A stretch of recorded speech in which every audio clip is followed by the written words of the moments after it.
Hello students, welcome to channel सब कुछ no. तो आज आप लोग पढ़ेंगे क्लास 7 मैथ के एक्सरसाइज 6B का क्वेश्चन। इससे पहले वाले पार्ट में आप लोगों ने 6A पूरा कंप्लीट पढ़ाई किया था।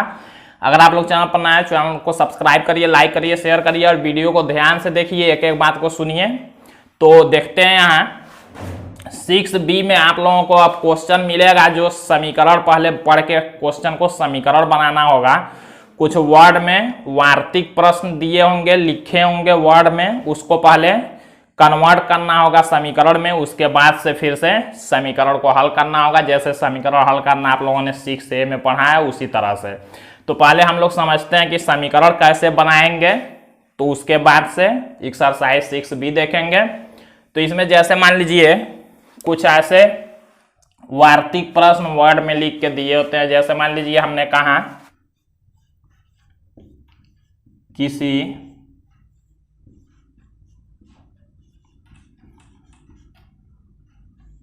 संख्या में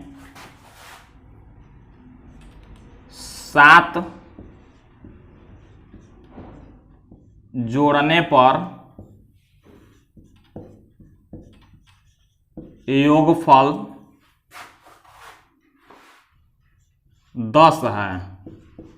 तो क्वेश्चन देखिए इस तरह के दिए होंगे, ऐसे वर्ड में लिख के दिया होगा। तो इसको पहले आप लोग समीकरण बनाएंगे, जैसे 6A में समीकरण दिया होता था, उसके बाद से उसको सॉल्व करेंगे।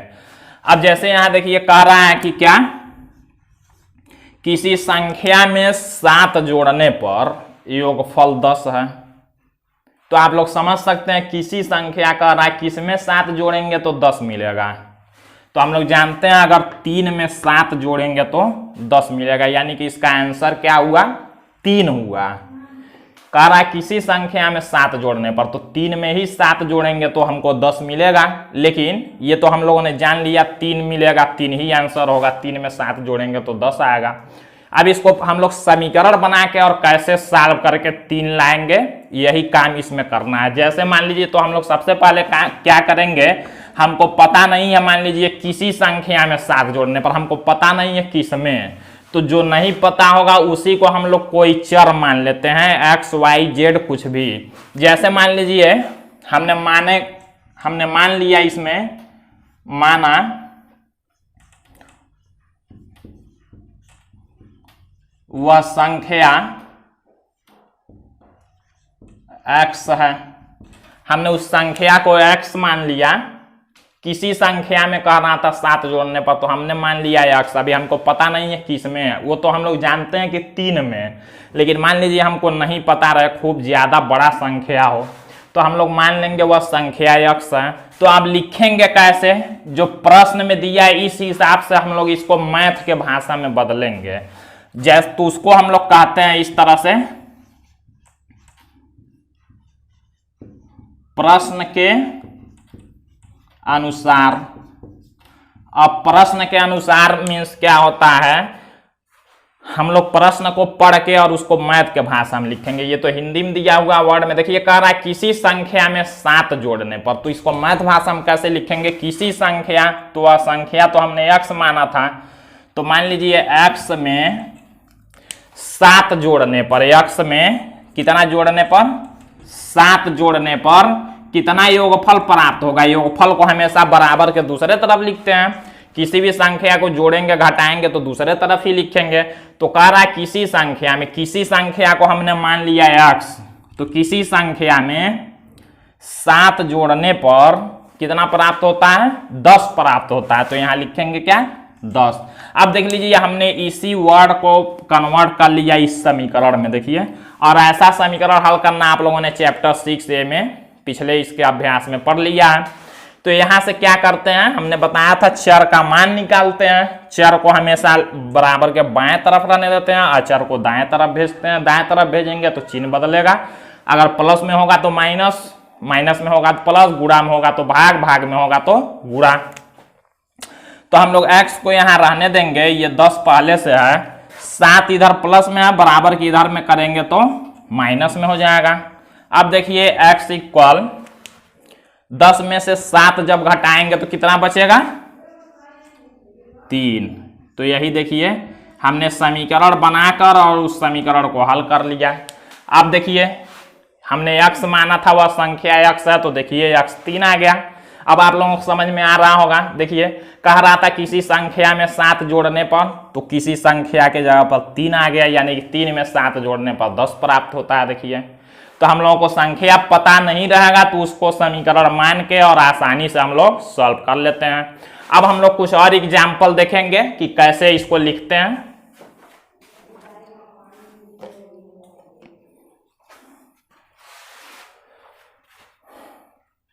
तो देखिए कुछ एग्जाम्पल हमने यहाँ पर लिखा हुआ है, समीकरण भी इसका बनाना है। ऐसे ही क्वेश्चन आएगा, समीकरण बनाकर उसको सॉल्व करना होगा।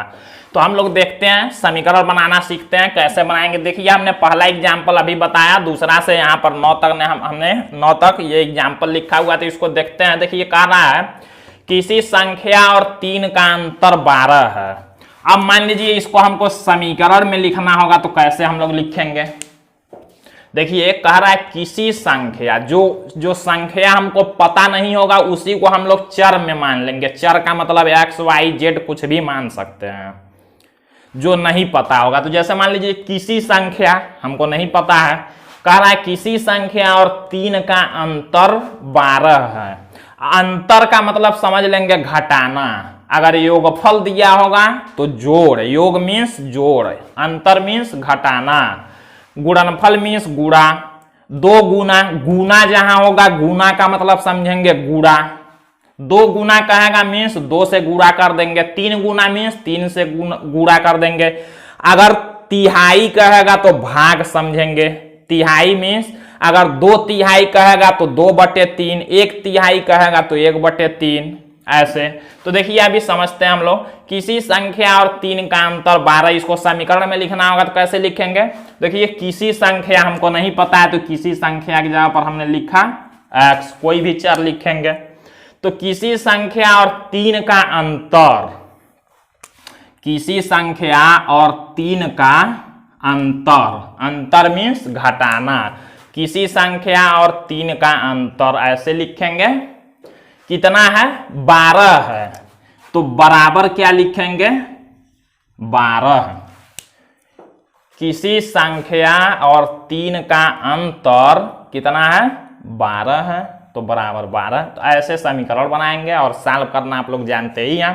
अभी केवल समीकरण बनाना हम सिखा रहे हैं, क्योंकि इस चैप्टर में समीकरण बना के ही सॉल्व करना होगा। अब देखिए कह रहा है किसी संख्या और 4 का गुणनफल, तो किसी संख्या और 4 का गुणनफल मीन्स गुणा बराबर कितना होगा 20 है, तो यहां लिख देंगे 20।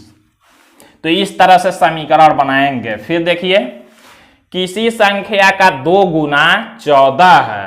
अब कह रहा है किसी संख्या का 2 गुना, 2 गुना मीन्स इसमें 2 से गुणा कर देंगे, तो 2 गुना, तो हमेशा देखिए किससे गुणा कर देंगे 2 से, गुना मीन्स गुणा। तो किसी संख्या का 2 गुना कितना है 14 है, तो यहां हम लोग लिख लेंगे 14। ऐसे समीकरण बनाएंगे।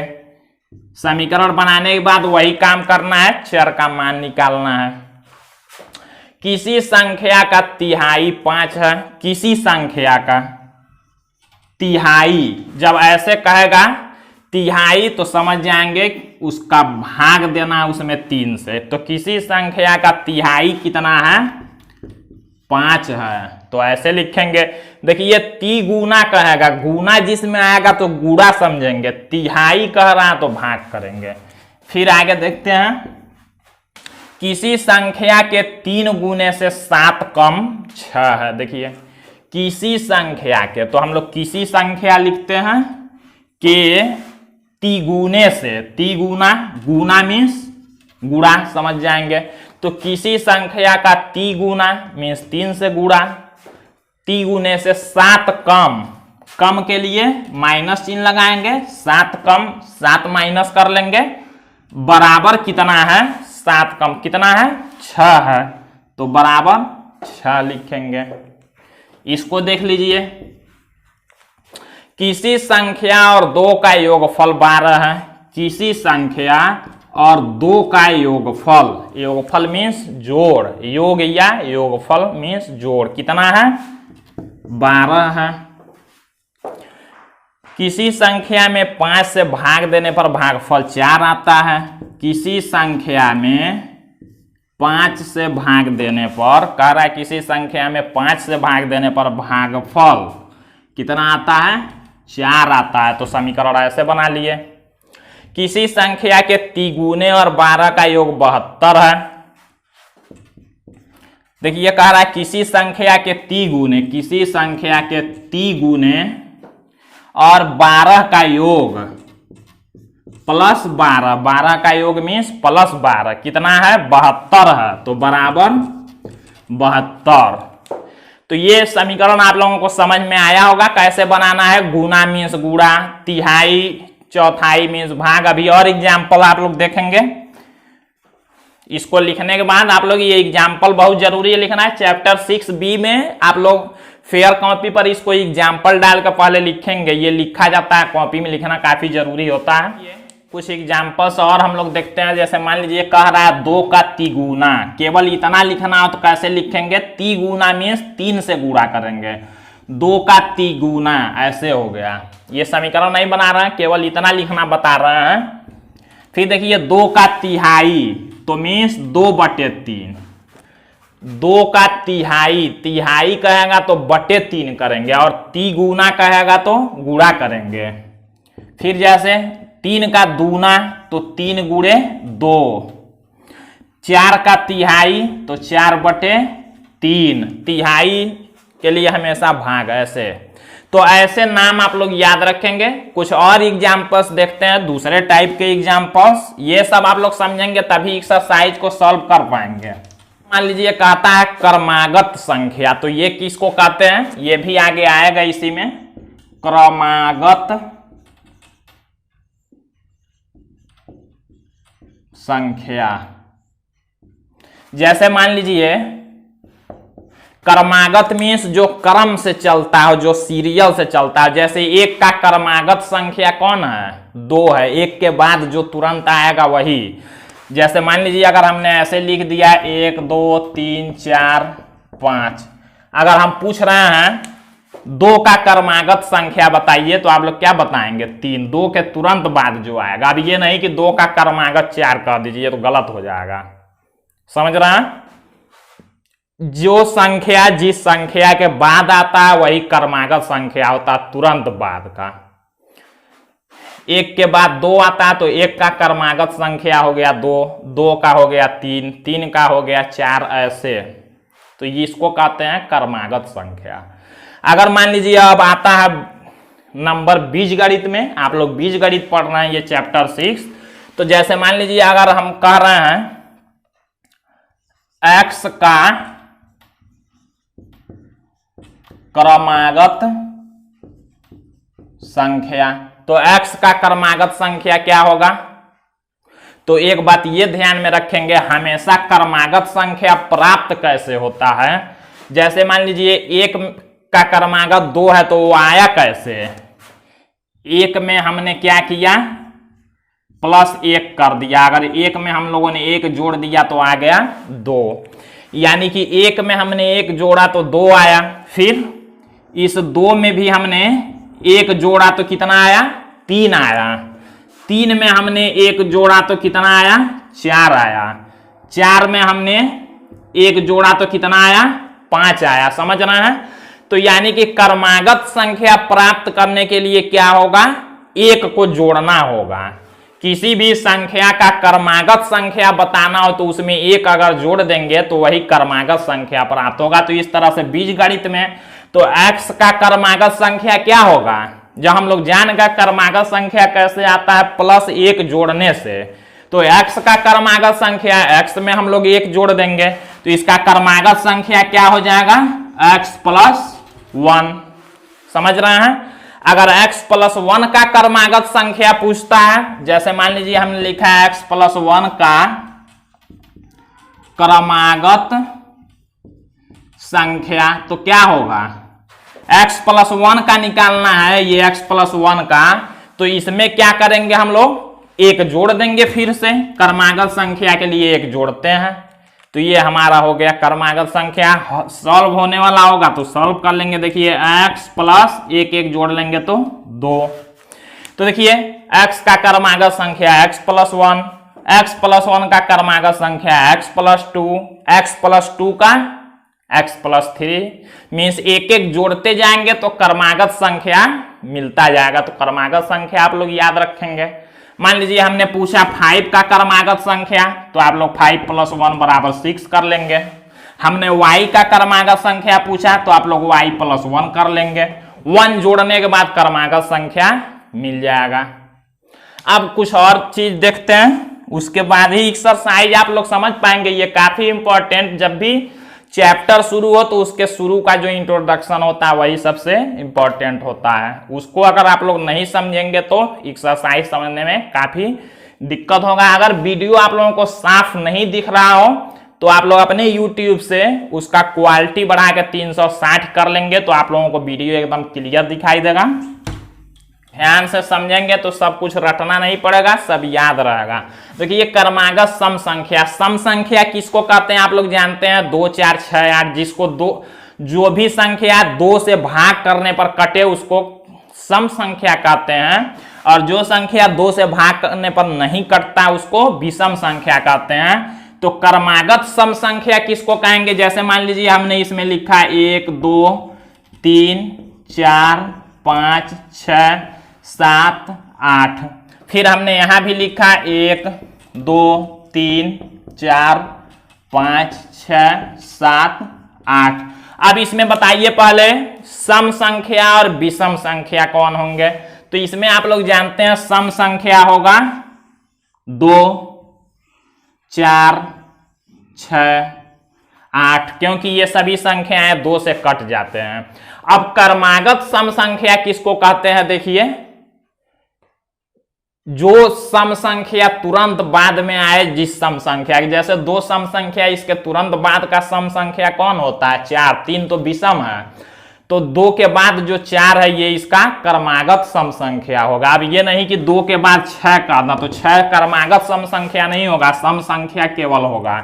4 का क्रमागत सम संख्या 6, 6 का क्रमागत सम संख्या 8, इसका ये होगा, इसका ये होगा और इसका ये क्रमागत होता है, मीन्स तुरंत बाद का सम संख्या। तो 2 के तुरंत बाद का सम संख्या 4 होता है, क्योंकि 3 तो विषम है।